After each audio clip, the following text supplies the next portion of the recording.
chez soi, quand on n'a qu'une poubelle, on ne peut pas faire le tri, quoi. Bonjour les agris. Aujourd'hui, je rencontre Nicolas Rubin de la Chambre d'agriculture qui va nous expliquer comment collecter ces déchets agricoles.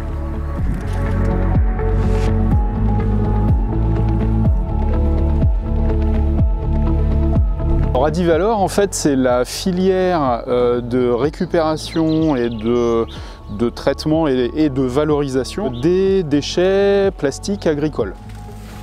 Tous les bidons vides, en fait, de produits phyto, un peu plus d'une vingtaine de déchets plastiques récupérés. Il y a aussi une récupération donc, des produits phyto non utilisables.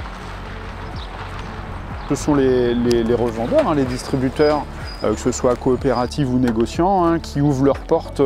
Alors ça dépend, on va dire, ça dépend mais sur la Sarthe, c'est 3 fois par an à peu près. Le principe, c'est que quelqu'un qui va produire un bidon de produits d'hygiène ou un film d'ensilage ou d'enrubanage, lui, il va payer en fait une cotisation à Adivalor. Pour qu'Adivalor, derrière, prenne en charge la fin de vie et le recyclage de ce qu'il produit une fois que c'est usagé.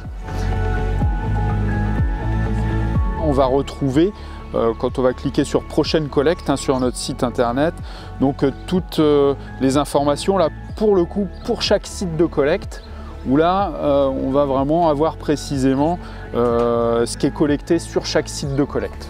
On recueille toutes les dates auxquelles ont lieu les collectes. Les agriculteurs ont la possibilité d'avoir l'ensemble des informations pour tous les opérateurs de collecte sur la Sarthe.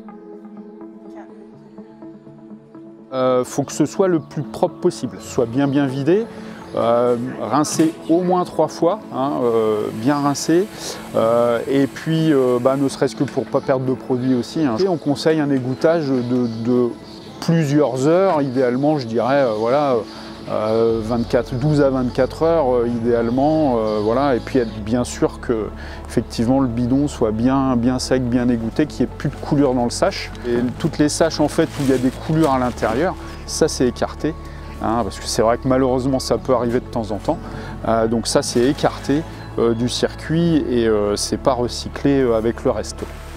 Mais il faut que ce soit quand même conditionné de façon à ce que ce soit aussi facile derrière pour être manipulé et puis que ce soit sûr aussi, bien sûr, pour toutes les personnes qui vont manipuler ces déchets-là derrière.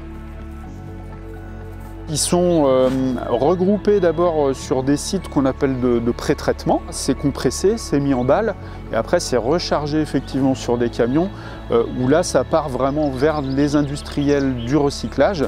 Tout ce qui est accepté, donc qui est conforme, c'est recyclé à plus de 90%. Il y a des très bons taux de recyclage parce que le tri est fait en fait en amont chez les agriculteurs. C'est une habitude à prendre. Dans la gestion courante, il faut qu'il y ait de l'exploitation, il faut qu'il y ait des réflexes qui soient pris.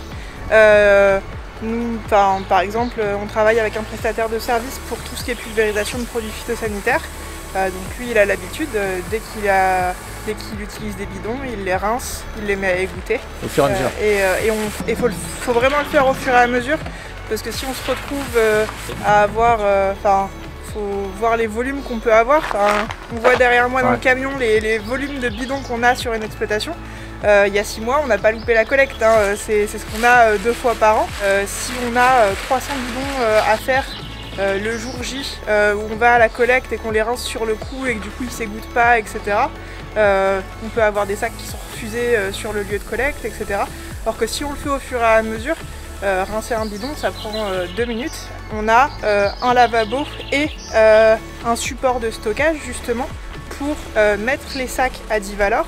Et on a un sac Adivalor pour tous les bidons, un sac Adivalor pour les bouchons. Aussi bien sur le côté environnemental que sur le côté gestion des déchets, recyclage, etc. Je pense que ça fait partie aujourd'hui du travail d'agriculteur de faire attention au recyclage de nos déchets.